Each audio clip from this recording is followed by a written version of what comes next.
You're buying a car. You're renting an apartment. You're applying for a job. What if we told you one number can determine how all these go for you? It's not your age, or your height, or your shoe size. It's your credit score. Your credit score affects nearly every aspect of your financial life.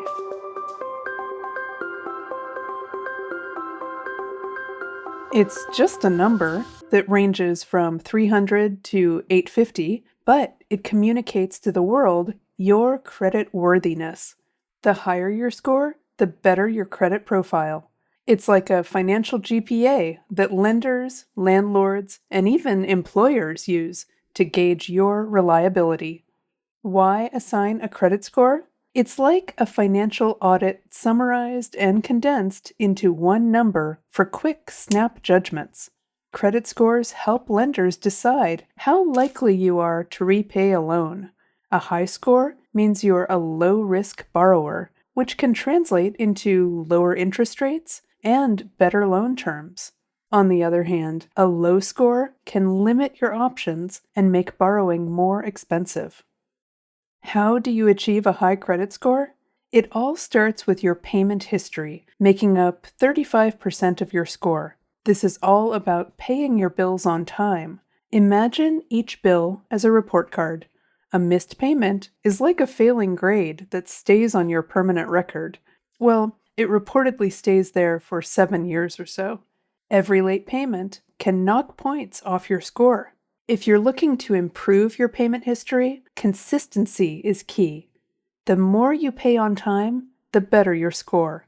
Automate your payments to avoid any slip-ups, and you can soon give yourself top marks. Next up is your credit utilization ratio, accounting for 30% of your score. Translation: how much of your credit are you using? The credit utilization ratio compares how much credit you're using to your total credit limit. Ideally, you want to keep this below 30%. It's a sign that you're not overly reliant on credit and can manage your finances responsibly. Think of it this way. If you have a total credit limit of $10,000, aim to keep your balance under $3,000. High utilization can signal financial stress and can lower your score, even if you're making all your payments on time. The length of your credit history makes up 15% of your score. Lenders like to see a long track record of responsible credit use. This means looking at the age of your oldest account, your newest account, and the average age of all your accounts. Keeping older accounts open, even if you don't use them much, can boost this part of your score. Think of it like having a long, stable career versus switching jobs every few months. The longer you've been around, the better you look to lenders.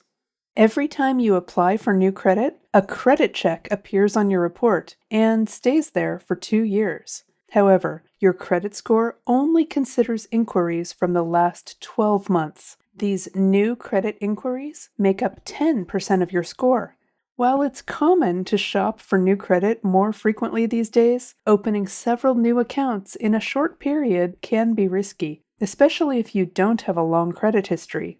It's like if someone suddenly starts borrowing money from multiple friends all at once. It raises eyebrows. So, space out your credit applications and only open new accounts when you really need to. There's one last way your credit is assessed, by getting a picture of the variety of forms of credit you're using. This is called your credit mix and is worth about 10% of your credit score. Your credit mix is a snapshot of how many different kinds of accounts do you have, such as credit cards, mortgages, and loans. A diverse credit portfolio shows that you can manage different types of credit responsibly. Imagine a well-balanced diet. Variety in food groups leads to better health, and similarly, a mix of credit types can enhance your financial profile. Now you might wonder who's behind all these rules. You might think these are federal laws and regulations, but actually, credit scores are determined by private companies, not the government. The major players are these 3 credit bureaus: Experian, Equifax, and TransUnion. These bureaus collect and maintain your credit information, compiling it into your credit report. They don't make lending decisions, but provide the data that lenders use to make informed choices. Credit bureaus follow models like FICO and VantageScore to calculate your score. These models weigh different aspects of your credit behavior to produce that final number. It's like a report card, but instead of teachers, it's algorithms determining your grade. Each lender might use a slightly different model, but the core principles remain consistent. Good credit is good, obviously, but how bad can things get when you have less than good credit? A bad credit score can hurt you in many ways. First, it often leads to higher interest rates. Lenders see you as a higher risk, so they charge more to offset that risk. Over time, those higher rates can cost you a significant amount of money. For example, a higher interest rate on a mortgage can mean paying tens of thousands more over the life of the loan. If you want to #learn more about this part of the story, visit our website, Socratica.com. There's a speedy exercise on just how much extra a loan with higher interest will cost you. Find the link below.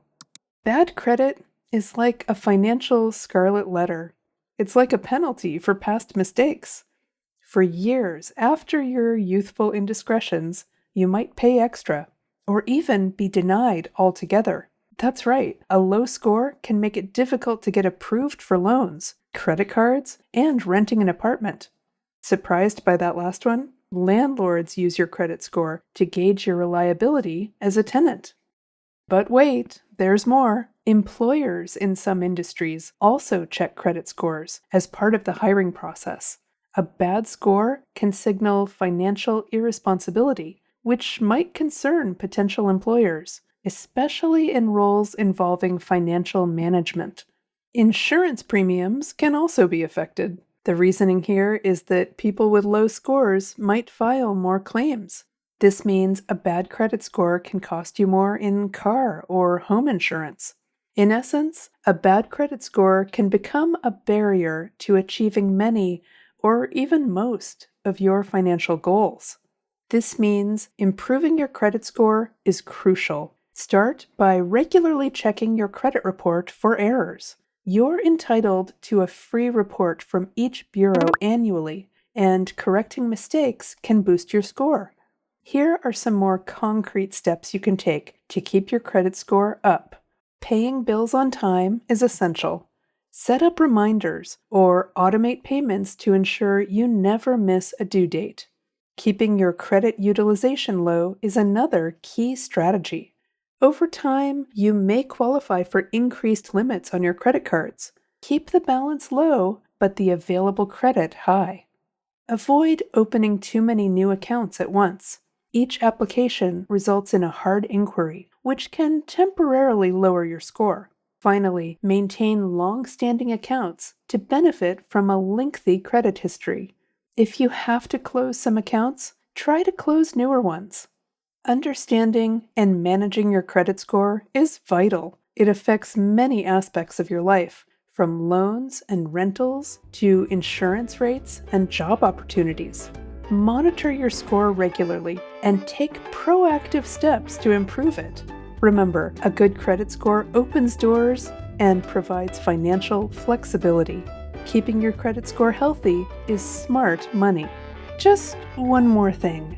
If you want to #learn more about $finance, you can find extras on our website, Socratica.com. Quizzes, bonus materials, other helpful things.